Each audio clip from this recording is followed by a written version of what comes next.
नमस्कार, kitchen bye MVमध्ये आपल्या सगळ्यांचं मनापासून स्वागत आहे। आज बनवत आहे झटपट तयार होणारी लसणाची चटणी। त्यासाठी मी लसूण साफ करून घेतलं आणि त्याला बारीक तुकड्यांमध्ये छान कापून घेतला।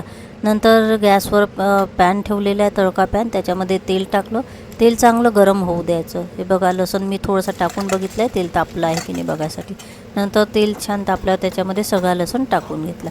लसूण चांगला फिरवत राहायचा, म्हणजे जेणेकरून तो सगळीकडे चांगला ब्राऊन होईल आणि क्रिस्पी पण होईल। नंतर पूर्ण असा ब्राऊन झाल्यानंतर मी गॅस बंद केलेला आहे। बघा, असा ब्राऊन झाला आहे, गॅस बंद आहे आपला।